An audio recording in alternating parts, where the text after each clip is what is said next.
बार फिर से हमारे न्यू चैनल हिस्ट्री क्लासेस में आप लोग का स्वागत है। दोस्तों गुड मॉर्निंग, सत श्री अकाल, आदाब। आप लोग स्वस्थ रहें, मस्त रहें, तंदुरुस्त रहें, यही दुआ करता हूँ। चलिए, कल लास्ट क्लास में हम आप लोगों को बताया था कि हिस्ट्री का सिलेबस में क्या क्या पढ़ा जाता है और उससे रिलेटेड कहाँ से क्वेश्चंस पूछता है। ठीक है, तो उसका आज बेस पॉइंट्स और उसका आज न्यू कॉन्सेप्ट लेकर के और उसका आज नया वीडियो लेकर के आप लोग के सामने आया हूँ, मौजूद हूँ। तो आप लोग कॉन्सेंट्रेट करके देखिएगा और समझिएगा। ठीक है, डाटा यहाँ पे हम जितना लिखूंगा उससे ज़्यादा कहीं हम बोल करके आप लोगों को समझा दूंगा। तो आप लोग जितना सुनिएगा और जितना आप लोग देखिएगा तो आप लोग के लिए ज़्यादा प्रॉफिटेबल होगा। ठीक है, चलिए आइए देखते हैं कि आज की क्लास में हम लोग क्या पढ़ने वाले हैं और किस प्रकार हम लोग कंप्लीट करने वाले हैं। थोड़ा सा लास्ट क्लास में हम लोग रिकॉल कर लेते हैं क्या क्या पढ़े थे और क्या नहीं पढ़े थे, उसके बाद हम लोग कंप्लीट करेंगे आगे। ठीक है, आइए लास्ट क्लास में हम लोग यही देखे थे कि हिस्ट्री जो है इसको कितने भागों में डिवाइड किया गया है। तो हिस्ट्री को 3 भागों में डिवाइड किया गया था। एक था प्री हिस्टोरिक एज, क्या था? Pre historic as.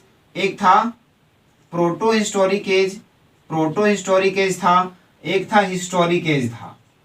ठीक है, जिसको हिंदी में हम लोग क्या देखे थे? प्राक ऐतिहासिक काल, उसके बाद आद ऐतिहासिक काल होगा, उसके बाद ऐतिहासिक काल होगा।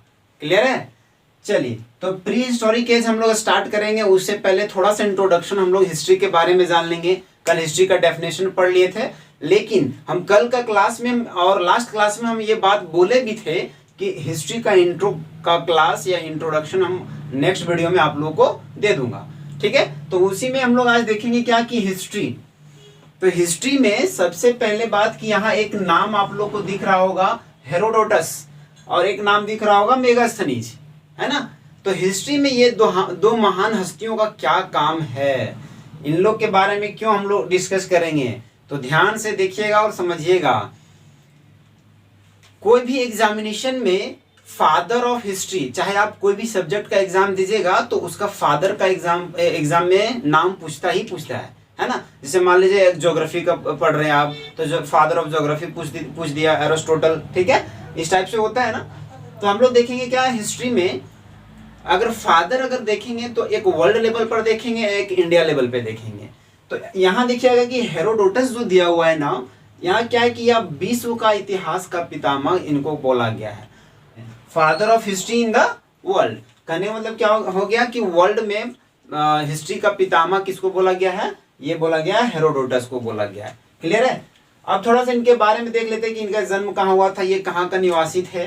तो इनका जन्म 484 ईस्वी पूर्व, BCE मीन्स क्या हो गया कि वो ईस्वी पूर्व में 484 ईस्वी पूर्व में इनका जन्म तुर्की में हुआ था। यह एक यूनान निवासी थे, है ना। ये कहाँ के थे? यूनान का थे। तो हाँ देखिएगा, इनका मृत्यु कब होता है कि जन्म तो 484 ईस्वी पूर्व में BCE में ईस्वी पूर्व में हुआ था और मृत्यु इनका 425 ईस्वी पूर्व इटली में हुआ था। अब इनका पिता का नाम डरियो था, इनका माता का नाम लेक्सिस था, भाई थियोडोरस थे और निवासी कहाँ के थे? समोस यूनान, समोस यूनान। अब इसको समोसा मत समझ जाइएगा, ये समोस जो है ये यूनान का एक जगह का नाम है, वहां का निवासी थे कौन? हेरोडोटस। और डरियो और लेक्सिस इनकी माता का नाम, पिता का नाम डरियो और भाई का नाम थियोडोरस। क्लियर है? अब आगे देखिए, लिखी गई पुस्तक क्या था? हिस्टोरिका। लिखी गई पुस्तक क्या था? हिस्टोरिका। अब थोड़ा इनके बारे में हम डिटेल में कंक्लूजन के साथ आप लोग के सामने रख रहे हैं और समझा रहे हैं, समझिएगा। इनको फादर ऑफ हिस्ट्री क्यों बोला जाता है? तो फादर ऑफ हिस्ट्री इसलिए बोला जाता है क्योंकि ये दुनिया में सबसे पहले, यहां देखिए एक नोट्स भी लिखा हुआ है ना, ये नोट्स पे भी ध्यान दीजिएगा आप लोग। यहाँ पे क्या लिखा हुआ है कि हेरोडोटस हिस्ट्री शब्द का सबसे पहले प्रयोग किया था। तो मेरा कहने का मतलब क्या है कि हेरोडोटस जो थे वो दुनिया में सबसे पहले हिस्ट्री शब्द का प्रयोग किया था, है ना। और यही हिस्ट्री शब्द के आधारित पर एक हिस्टोरिका नामक बुक लिखना स्टार्ट किए थे, जिसमें हिस्ट्री के बारे में पूरा डिटेल में ये कंक्लूजन के साथ लिखना स्टार्ट किए थे। और ये पहला व्यक्ति थे ऐसा, है ना, जो हिस्ट्री शब्द का प्रयोग किए थे, और हिस्ट्री शब्द का प्रयोग करते हुए हिस्टोरिकल नाम का एक बुक का लिखना स्टार्ट किए थे, जिसके वजह से हेरोडोटस को father of history in the world कहा गया है। क्लियर है? आप लोग हिस्ट्री जब पूरा डिटेल में पढ़िएगा तो आप लोग को समझ में आ जाएगा। तो एक छोटा सा इंट्रो था, father of world history, father of history in the world, है ना, ये हेरोडोटस था। क्लियर है? अब थोड़ा सा हम लोग देखते हैं मेगास्थनीज के बारे में। इनके बारे में तो पूरा क्लियर समझ में आ गया होगा कि पिता कौन थे। पिता दरियो थे, माता का नाम क्या था, तो माता का नाम लेक्सिस था, भाई का नाम थियोडोरस था, है ना। ये यूनान निवासी थे। क्लियर है? इनका जन्म कब हुआ था? 484 ईस्वी पूर्व में हुआ था, मृत्यु 425 ईस्वी पूर्व में हुआ था, है ना। तो ईस्वी पूर्व मीन्स क्या हो जाता है BCE, ADE मत समझिएगा, BCE। क्लियर है? अब आगे देखिए मेगास्थनीज का क्या रोल्स है, मेगास्थनीज के बारे में यहाँ जिक्र क्यों किया गया है, थोड़ा ये बात समझिएगा। तो देखिए मेगास्थनीज को भारत का इतिहास का पितामह कहा जाता है। इसका मतलब क्या है? Father of Indian history, father of Indian history बोला गया। इनका जन्म कब हुआ था? 350 ईस्वी पूर्व में यूनान, ये भी यूनान का निवासी थे, लेकिन जगह अलग था। जगह का नाम क्या है? आनातोलिया। आनातोलिया, यूनान में एक जगह का नाम है आनातोलिया, वहां का ये निवासी थे। इनका मृत्यु 290 ईस्वी पूर्व में हो गया था। इसका मतलब इन कितना साल तक ये जीवित रहे थे? वो 60 साल। और ये देखिए इनका हेरोडोटस जो है ये 59 ईयर्स जीवित रहे थे, और मेगास्थनीज 60 ईयर्स। ठीक है, ये 60 साल ये जीवित रहे थे, है ना। लेकिन इनके बाद इनके द्वारा लिखी गई पुस्तक का नाम क्या था? इंडिका था। अब आप लोग को जब पूरा पढ़ाएंगे ना तब समझ में आ जाएगा। यहाँ एक नोट दिए हुए हैं, लिखे हुए हैं, है ना। अब समझिएगा कि यह नोट जो हम लिखे हुए हैं, ये नोट में क्या डिस्कस किया गया है। मेगास्थनीज यूनान से चंद्रगुप्त मौर्य के राज दरबार में सेल्यूकस के राजदूत बनकर आया था। ठीक है, इसका मतलब समझ में आया होगा आप लोग को कि ये मेगास्थनीज जो थे ये यूनान का निवासी थे, और वहां से सेल्यूकस का राजदूत बन करके यहाँ पे आए हुए थे, है ना। लेकिन इसके बीच में स्टोरी क्या था थोड़ा सा समझिएगा, है ना। जैसे सेल्यूकस निकेटर, जब हम लोग मगध साम्राज्य स्टार्ट करेंगे ना, तो उस समय जब नंद वंश का अंतिम शासक धनानंद को चंद्रगुप्त मौर्य उसको मार करके मगध साम्राज्य में मौर्य वंश का स्थापना करेगा, तो उस टाइम क्या होगा कि उसके बीच में एक सिकंदर वहां पे शासन करने के लिए आते हैं, है ना। तो सिकंदर जब आते हैं ना तो उसका एक सेनापति का नाम होता है सेल्यूकस निकेटर, है ना। तो आप लोग ये कंफ्यूजन में मत रहिएगा कि ये सेल्यूकस निकेटर के बारे में बात किया जा रहा है या फिर ये सेल्यूकस अलग है। नहीं, आप लोग को ये कंफर्म करना है, ठीक है। हम आप लोग के लिए होमवर्क छोड़ करके जा रहे हैं। आप लोग जो भी देखिएगा आप लोग जरूर कमेंट करके बताइएगा कि ये सेल्यूकस और सेल्यूकस निकेटर में अंतर क्या था, और या फिर यहाँ पे ये भी आप लोग सर्च करके देखिएगा कि मेगास्थनीज जो यूनान का शासक था और ये सेल्यूकस भी यूनान का ही था, ठीक है। लेकिन ये सेल्यूकस का राजदूत मेगास्थनीज बन करके आया था। तो सेल्यूकस निकेटर और सेल्यूकस दोनों अलग है या एक ही है, ये आप लोग कमेंट में जरूर बताइएगा, ठीक है। चलिए समझिए, मेगास्थनीज यूनान से चंद्रगुप्त मौर्य के राज दरबार में सेल्यूकस का राजदूत बन करके आया था। लेकिन राजदूत क्यों बना था, रीजंस क्या था, तो आप समझिएगा। यहाँ पे सेल्यूकस निकेटर जो सिकंदर का क्या था, सेनापति था, है ना।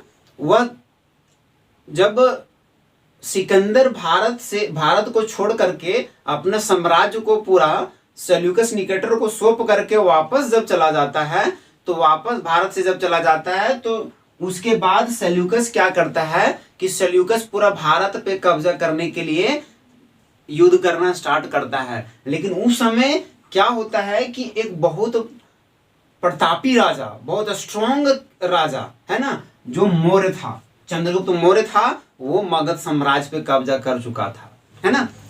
चंद्रगुप्त मौर्य मगध साम्राज्य का जब राजा बना तो ये भी तो चाहेगा कि पूरा भारत पे हम क्या करेंगे, कब्जा कर लेंगे, है ना, या पूरा भारत मेरे कंट्रोल में रहे। तो सेल्यूकस को कहां से आने देगा, यहाँ पे समझ में आ रहा है। तो ये सेल्यूकस और चंद्रगुप्त मौर्य के बीच में एक संधि हुआ, और संधि में यही डिसाइड किया गया कि कि संधि शर्तों के अनुसार हम जब लिखवाएंगे ना उसमें पूरा डिटेल कंप्लीट करवा देंगे, लेकिन एक बात ध्यान रखिएगा कि संधि के अनुसार सेल्यूकस ने मेगास्थनीज को राजदूत बना करके मौर्य वंश के राज दरबार में भेजा, ठीक है।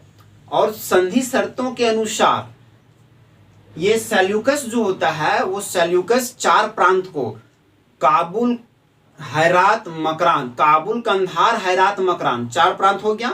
काबुल, कंधार, हेरात, मकरान 4 प्रांत ये सेल्यूकस राजदूत बना करके मेगास्थनीज को चंद्रगुप्त मौर्य के राज दरबार में भेजता है। लेकिन चंद्रगुप्त मौर्य जो है वो सेल्यूकस से 4 प्रांत क्या करता है, संधि शर्तों के अनुसार अपने अंडर ले लेता है ना। वो 4 प्रांत का नाम आप लोग को बता दिए, काबुल, कंधार, हेरात, मकरान। क्लियर है? यहां तक आप लोग का पूरा क्लियर होगा। अब आगे देखिए, यही सेल्यूकस निकेटर जो होता है ना, इसी का इसका बेटी का नाम कार्नेलिया था, है ना। इसकी बेटी का नाम कार्नेलिया था। अब ये बेटी का शादी चंद्रगुप्त मौर्य के साथ में करवा देते हैं। क्लियर है? समझ में आ गया होगा आप लोग को बहुत अच्छी तरह से, ठीक है।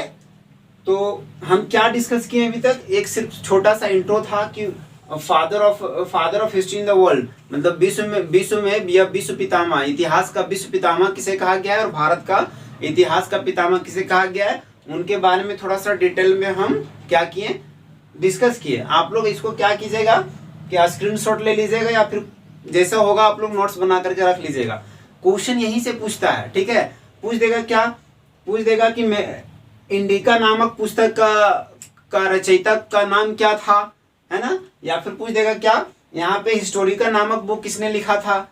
समझ में आ रहा है? क्वेश्चन इसी प्रकार से बनता है, याद रखिएगा, है ना। और इतिहास का पितामह किसे कहा गया है, या भारत में इतिहास का पितामह किसे कहा गया है, क्वेश्चन इस प्रकार से पूछेगा, है ना। तो आप लोग को यहाँ तक समझ में आ गया होगा कि हम क्या क्या डिस्कस किए और क्वेश्चन किस प्रकार से बन सकता है यहाँ से। तो ये हिस्ट्री का सिर्फ एक क्या था, स्टार्टिंग में हम एक इंट्रो दे दिए आप लोग को कि father of history in the world और फादर ऑफ इंडियन हिस्ट्री कौन है और उनका इंट्रो क्या था, इंट्रोडक्शन क्या था, वो कहाँ से बिलोंग करते थे और वो कौन कौन से बुक लिखे थे। क्लियर है? अब यहाँ पे आइए, थोड़ा सा देखिए, समझिए। लास्ट वीडियो में हम आप लोगों को समझाए थे और बताए थे कि हिस्ट्री को 3 भागों में डिवाइड किया गया है, pre historic age, proto historic age और हिस्टोरिक एज। तो प्री हिस्टोरिक एज को भी हम लोग 4 भागों में डिवाइड किए थे। अब 4 भागों को, एक 4 भाग में क्या था, प्री हिस्टोरिक एज को प्राक ऐतिहासिक काल को पाषाण काल बोला गया था, ये भी पता है। तो पूरा पाषाण काल, प्री हिस्टोरिक एज में एक हम लोग जब डिवाइड किए थे तो एक था क्या, हम लोग का पूरा पाषाण काल, मध्य पाषाण काल, है ना, नव पाषाण काल और ताम्र पाषाण काल, है ना। तो इसके बारे में हम लोग पूरा डिस्कस करेंगे। अब आज हम लोग देखेंगे क्या, pre historic age. Pre historic age के बारे में पूरा डिटेल में हम लोग पूरा क्लियर कर लेंगे। उसके बाद नेक्स्ट क्लास में हम लोग प्रोटो हिस्टोरिक एज कंप्लीट करेंगे। हाँ तो दोस्तों देखिए, अब ये प्राक ऐतिहासिक काल जब हम डिस्कस किए थे लास्ट वीडियो में, जब सिलेबस डिस्कस कर रहे थे उस समय इतिहास को पढ़ना और लिखना जब स्टार्ट किया गया था, उस समय को एक नाम दिया गया प्राक ऐतिहासिक काल। ठीक है, क्या नाम दिया गया, प्राक ऐतिहासिक काल नाम दिया गया। प्राक ऐतिहासिक काल का टाइम पीरियड था 25 लाख BCE टू 10,000 BCE और 8,000 BCE। देखिए हम सिलेबस में 8,000 BCE लिखे हुए हैं, तो डाटा कहीं कहीं अलग अलग दिया हुआ रहता है, तो इसमें कंफ्यूजन मत होइएगा, ठीक है। लेकिन 25 lakh BCE to 10,000 BCE valid इसमें बहुत जगह पे लिखा हुआ रहता है, बहुत जगह पे 8,000 भी रहता है, तो ये चीज ध्यान दीजिएगा। पर प्राक ऐतिहासिक काल किसे कहा गया है, तो देखिए समझिए, प्राक ऐतिहासिक काल वह समय को कहा जाता है या फिर कहा गया है जिस समय मनुष्य लिखना पढ़ना नहीं जानता था, पर उस समय का पुरातात्विक साक्ष्य मिला हुआ था। या अब आइए यहाँ पे कि प्राक ऐतिहासिक काल को 4 भागों में डिवाइड किया गया है। उसमें से सबसे पहले पूरा पाषाण काल जो होगा, वो पूरा पाषाण काल क्या है कि प्री हिस्टोरिक एज को ही बोलते हैं हम लोग। तो ये प्री हिस्टोरिक एज का सबसे फर्स्ट का जो रहेगा ना टाइम पीरियड, उसी को बोला गया है। तो ये 25 लाख BCE टू 10,000 BCE जो रहेगा, इसी को बोला गया है। तो इसमें क्या बोला गया है कि इतिहास का सबसे प्राचीनतम समय था, मतलब सबसे पहला समय स्टडी करने का जो एक क्राइटेरिया बनाया गया या फिर एक जो स्ट्रक्चर बनाया गया, उसमें सबसे स्टार्टिंग समय जो था वो पूरा पाषाण काल था। ठीक है, इस समय मानव को आदि मानव कहा जाता था और इस समय मानव जीवन या मानव का लाइफ जो था वो जानवर के समान था। इसका मतलब क्या है, उस समय मनुष्य लोगों को रहने के लिए कोई घर नहीं था, है ना। उन लोग जानवर के जैसा, जैसे होता है ना कि अभी जानवर जंगल में किस तरह घूमते रहता है, उस प्रकार जानवर के समान ही मनुष्य लोग जंगल में घूम घूम करके शिकारी करता था और शिकारी करके क्या काम करता था, अपना जीवन यापन करता था। उस समय उन लोग का माइंड जो था वो उतना डेवलप नहीं किया हुआ था। क्लियर है, तो ये चीज दिया हुआ है। तो इस समय मानव का जीवन लाइफ क्या था, जानवर के समान था। इस समय मानव की सबसे बड़ी उपलब्धि क्या थी, आग की खोज। अब समझिएगा, हिस्ट्री पढ़ने का जो सबसे स्टार्टिंग समय था, उसी समय मानव आग का खोज कर लिया था। आप लोग एक दादी या दादाजी का कहानी आप लोग सुने होंगे, उसमें क्या बोला गया था कि मनुष्य क्या था, पहले मैच स्टिक्स जो है हम लोग का, अभी माचिस जिसको बोलते हैं, वो माचिस का खोज नहीं किया था। पहले क्या होता था कि एक स्टोरी के टाइप से आप लोग समझिएगा, एक समय क्या हुआ कि प्री हिस्टोरिक एज मीन्स क्या हो गया कि पूरा पाषाण काल में जंगल में क्या हुआ था कि आग लग गया था। उस समय मनुष्य का माइंड डेवलप नहीं किया था, तो उन लोग क्या सोचने लगा कि ये है क्या, है ना। तो उसके बारे में धीरे धीरे सर्च करना, उन लोग सर्च क्या करेगा, जानना स्टार्ट किया। तो जानना स्टार्ट क्यों किया, क्योंकि जब वो जंगल में आग लगा था, तो आग लगने के बाद क्या हुआ था कि वहां का जितने भी जानवर था, तो बहुत सारे जानवर लोग मर गया था, है ना, आग में जल गया था। तो जलने के बाद क्या हुआ कि मनुष्य लोग क्या करता था, पहले शिकारी था। अब शिकारी था तो मतलब जानवर को ही क्या करता था, पशु पक्षी को मार करके खाता था। तो उस समय क्या हुआ कि जब आग लग गया जंगल में, तो आग लगने के बाद क्या हुआ कि जो पशु पक्षी जला था, जो पक गया था, तो उसको क्या किया उन लोग खाने लगा। तो पहले कच्चा मांस जो खाता था उन लोग, और बाद में क्या हुआ कि उन लोग जब पका हुआ मांस खाया, तो दोनों में जो टेस्ट का अंतर हुआ वो बहुत जमीन आसमान का अंतर हुआ, है ना। तो हुआ क्या कि उसी के माध्यम से इन लोग जो आग लगा था, उस आग के बारे में जानने का प्रयास किया। तो पता चला कि नहीं, आग उस समय किस प्रकार लगाया जाता था, या तो दो पत्थर को आपस में टकरा करके लगाया जाता था, या तो पेड़ की टहनियां जब आपस में टकराता है ना, तो ये क्या होता है कि आग लग जाता है। तो ये दो माध्यम से उन लोग को पता चला था कि आग यहाँ से निकलता है, और निकलने के बाद अगर हम लोग अगर अब जितने भी पहले हम लोग पशु पक्षी को मारते थे तो कच्चा खाते थे, तो अब क्या करेंगे हम लोग है सो आग जला करके उसको पका करके खाएंगे, तो क्या होगा कि टेस्ट में अंतर आएगा, है ना। तो इस तरह से एक स्टोरी था। ये सिर्फ क्या है, हम लोग इस तरह पढ़ते आए हुए हैं कि इस प्रकार से आग का खोज पूरा पाषाण काल में इन लोग कर चुका था। तो फिर नेक्स्ट क्या है, इस समय मानव का मनोरंजन का साधन क्या था, शिकार करना। हम लोग अभी प्रेजेंट टाइम में मनोरंजन किस तरह करते हैं, कहीं शादी ब्याह हो रहा है, चल दिए मुंह उठा करके, नहीं कि हाँ चलो डीजे लगा हुआ है, इनविटेशन मिल गया है, डांस करेंगे, खाएंगे चल देंगे, है ना। तो डांस करना या फिर अपना अपना एक कल्चरल करना, डांस करना सबसे बड़ा साधन आज के डेट में हो गया मनोरंजन करने का। या फिर साल का जैसे एंड ऑफ ईयर्स में क्या होता है, एंड ऑफ ईयर्स में बहुत कोई पिकनिक पे चला जाता है, उसमें भी उन लोग एंजॉय कर लेता है। तो तरीके बहुत सारे हैं, आप लोग समझ सकते हैं।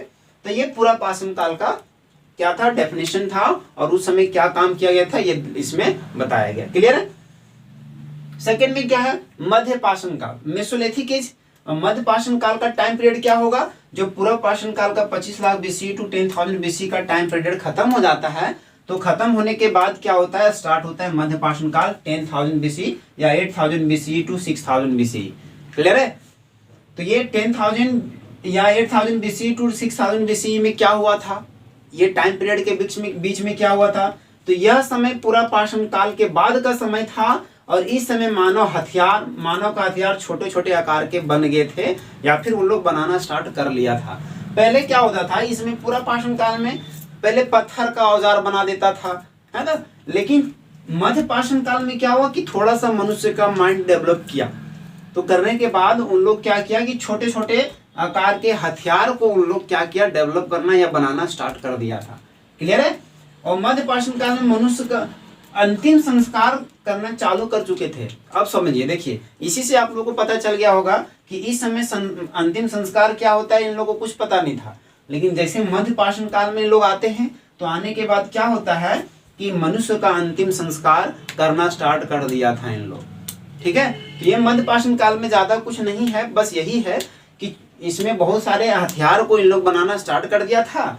और पहले जो मनोरंजन का साधन शिकारी करना था, शिकार करना था, है ना, तो शिकार करने से क्या हुआ कि इन लोग का जो व्यवसाय करने का या फिर रहने का क्राइटेरिया या फिर व्यवस्था इन लोग का चेंज हो गया था। क्लियर है। चलिए, ये दो हो गया, पुरा पाषाण काल और मध्य पाषाण काल।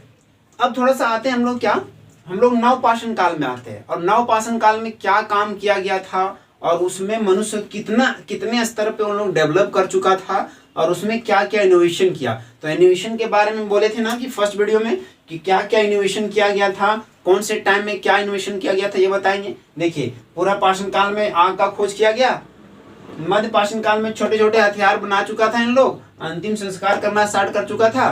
तो ये सब क्या है, ये सब को जानना बहुत जरूरी है। एग्जाम में यहीं से क्वेश्चन पूछ देता है कि मनुष्य द्वारा सबसे पहले अंतिम संस्कार करना कब स्टार्ट किया था, उस समय को क्या कहा गया है। तो मध्य पाषाण काल में उन लोग क्या किया था, स्टार्ट कर चुका था। क्लियर है। चलिए, अब देखेंगे हम लोग नव पाषाण काल, उसके बाद ताम्र पाषाण काल, उसके बाद वीडियो को एंड करेंगे। उसके बाद हम लोग आज ऐतिहासिक काल में प्रोटो हिस्टोरिक एज को दूसरा वीडियो में देखेंगे। क्लियर है। चलिए, अब देखिए थर्ड में क्या होगा, नव पाषाण काल। देखिए इसी का नाम है उत्तर पाषाण काल। ठीक है, तो इसको इंग्लिश में न्यूलिथिक एज बोलते हैं। अब देखते हैं यहाँ पे क्या कि नव पाषाण काल में क्या क्या काम हुआ था और क्या क्या इनोवेशन किया गया था, है ना। देखिए, इस समय मनुष्य विकसित कर चुके थे। इसका मतलब क्या हुआ कि इस समय मनुष्य के अंदर अंडरस्टैंडिंग पावर आ चुकी थी और अपने अपने अनुसार व्यवसाय के क्षेत्र में अग्रसर कर रहे थे। क्लियर है। आगे देखिए, इस समय मनुष्य अपना स्थायी आवास बना चुके थे। कहने का मतलब क्या हुआ कि परमानेंट अपना एक हाउस बना चुके थे। प्री हिस्टोरिक एज में क्या देख रहे थे, मनुष्य जानवर के भांति उन लोग अपना जीवन यापन कर रहा था। अगर जानवर गुफा में रह रहा था तो मनुष्य लोग भी गुफा में रह रहा था। क्लियर है। तो ये चीज थोड़ा सा कंपेयर करके पढ़िएगा ना, तो थ्योरेटिकल सब्जेक्ट्स में क्या होता है कि कंपेयर जब तक नहीं कीजिएगा तब तक माइंड में सेटअप नहीं रहता है, रटा रटाया वाला नहीं रहेगा। ठीक है। तो क्या हुआ कि नव पाषाण काल में अस्थायी आवास बना चुके थे, परमानेंट हाउस बना चुके थे। इस समय मनुष्य कृषि तथा पशुपालन करना स्टार्ट कर दिए थे तथा इसी के अनुसार अपना व्यापार करना भी स्टार्ट किए थे, है ना। इसका मतलब क्या हुआ कि देखिए नव पाषाण काल में कृषि और पशुपालन, इसका मतलब क्या हुआ, ये भी क्वेश्चन पूछता है कि सबसे पहला पालतू जानवर कौन है। तो आप लोगों को पता ही है कि हमारे घर के आसपास घूमते रहते हैं ना, कुत्ता साहब बोलना होगा क्योंकि सबसे पहले पालतू उन्हीं को बनाया गया था। क्लियर है ना। तो देखिए, इस समय मनुष्य कृषि तथा पशुपालन करना स्टार्ट कर दिए थे, मतलब उस समय अपना एग्रीकल्चर की और अपना काम स्टार्ट कर दिए थे। जीवन यापन करने के लिए कुछ तो करना जरूरी था क्योंकि उन लोग के पास अंडरस्टैंडिंग तो आ गया था, इसलिए पशुपालन और कृषि करना स्टार्ट कर दिए थे। क्लियर है। आगे, इस समय मनुष्य मनका किसको बोला जाता है, बहुत कोई कंफ्यूजन में रहता है, मनका किसको बोलते हैं। मनका किस बोला जाता है, मिट्टी का घड़ा को। क्या बोला जाता है, मिट्टी का घड़ा को। तो इस समय मनुष्य मनका मीन्स घड़ा तथा पहिए का आविष्कार कर चुके थे। अच्छा एक बार बताइए, पहिए का आविष्कार क्यों किए थे। आपको बोले ना कि यहाँ पे कृषि और पशुपालन करना स्टार्ट किए थे तो उन लोग व्यापार की ओर अग्रसर कर रहे थे, व्यापार की ओर अग्रसर करना स्टार्ट किए थे क्योंकि बहुत सारा धीरे धीरे छोटा छोटा औजार भी उन लोग बनाना स्टार्ट किए थे ना। तो होता क्या था कि अगर कृषि कर रहे थे तो सभी का कृषि के क्षेत्र में चावल का उत्पादन, गेहूं का उत्पादन सबसे ज्यादा तो नहीं होता था, किसी के पास ज्यादा हुआ, किसी के पास कम हुआ। तो एक क्षेत्र से दूसरे क्षेत्र में क्या होता था कि अगर मान लीजिए एग्जाम्पल के तौर पर समझिए यहाँ पे कि ये मेरा है क्या, ये इंडिया है और मान लीजिए ये पाकिस्तान है।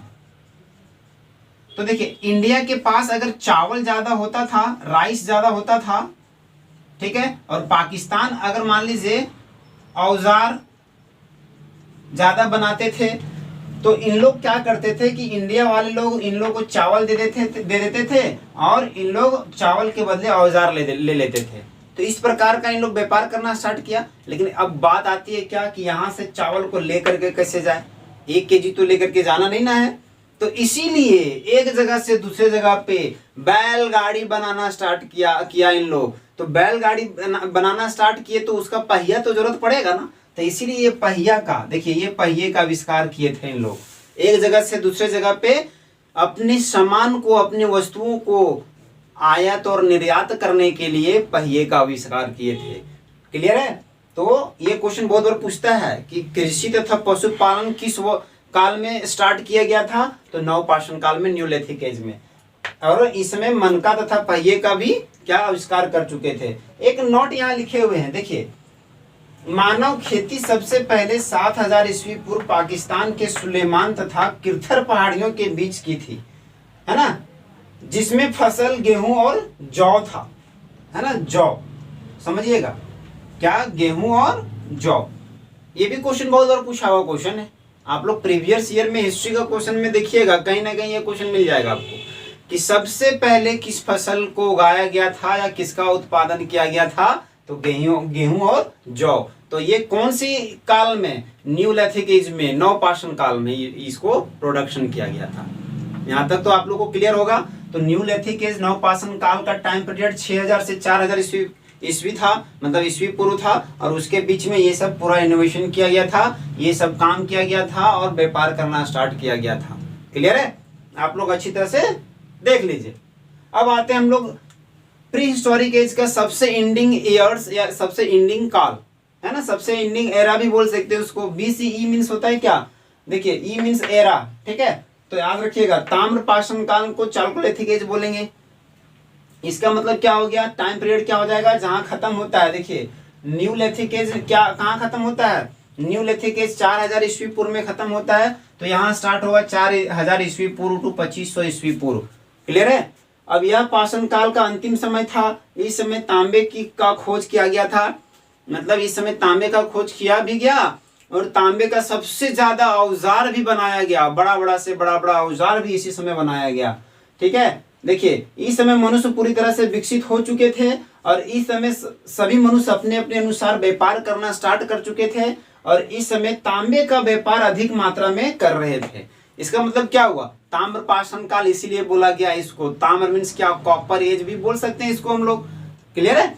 तो देखिए स्टोन एज किसको बोला गया था, एक क्वेश्चन हम लिखवाए भी थे सिलेबस जब डिस्कस कर रहे थे। तो प्री हिस्टोरिक एज में क्यों बोला गया था स्टोन एज उसको, क्योंकि पत्थर का बहुत सारा औजार उन लोग के पास था। उन लोग के पास तांबे का, है ना, ये तांबे का औजार उस समय नहीं था। पत्थर का औजार से सबसे ज्यादा उन लोग क्या करते थे, शिकारी करते थे और शिकार करके उन लोग अपना क्या करते थे, जीवन यापन करते थे। क्लियर है, क्लियर है। अब समझिए ताम्रपाषाण काल में एक गांव का जिक्र किया गया था। इस गांव का नाम था इनाम गांव, ठीक है। आप लोग कमेंट करके बताइएगा कि इनाम गांव कहाँ अवस्थित था, आप लोग का ये होमवर्क है। तो इनाम गांव ताम्रपाषाण काल की सबसे बड़ी बस्ती थी। अब एक बात बताइए, ये बस्ती तो थी लेकिन कहाँ की थी, क्वेश्चन तो आता है ना। लेकिन क्वेश्चन यहाँ पे दो प्रकार से क्वेश्चन पूछ सकता है। क्वेश्चन ये पूछ सकता है कि इनाम गांव किस काल की सबसे बड़ी बस्ती थी, ताम्रपाषाण काल की, है ना। या फिर ये भी कुछ पूछ सकता है कि ताम्रपाषाण काल में सबसे बड़ी बस्ती का जो जिक्र किया गया था उसका नाम क्या था, इनाम गांव। या फिर क्वेश्चन ये भी पूछ सकता है कि ताम्रपाषाण काल में इनाम गांव का जो जिक्र किया गया था वो अभी कहाँ अवस्थित है। समझ आ रहा है। तो ये चीज आप लोग काम कर लीजिएगा, एक होमवर्क आप लोग के ऊपर छोड़ रहे हैं। क्लियर है।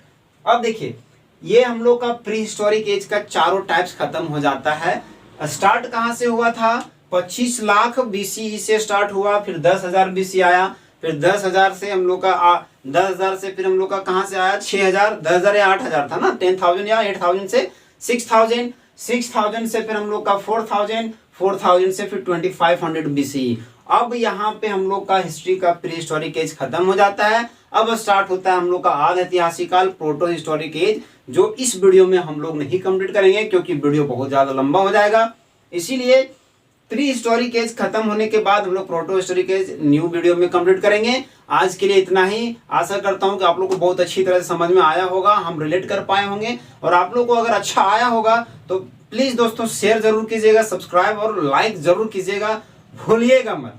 आप लोग जिस तरह से सपोर्ट कीजिएगा उसी तरह से हम यहाँ पे मेहनत करते हैं, ठीक है। आप लोग का फीडबैक जितना अच्छा रहता है उस अनुसार से हम यहाँ पे मेहनत भी करेंगे और करते रहेंगे आप लोग के लिए। और ऐसा ही छोटी छोटी वीडियो जो बहुत ज्यादा यूजफुल होता है, इस प्रकार की वीडियो आप लोग के सामने लाते रहूंगा, ठीक है। चलिए आज के लिए इतना ही। जय हिंद, जय भारत, सत श्री अकाल, खुश रहिए, मस्त रहिए।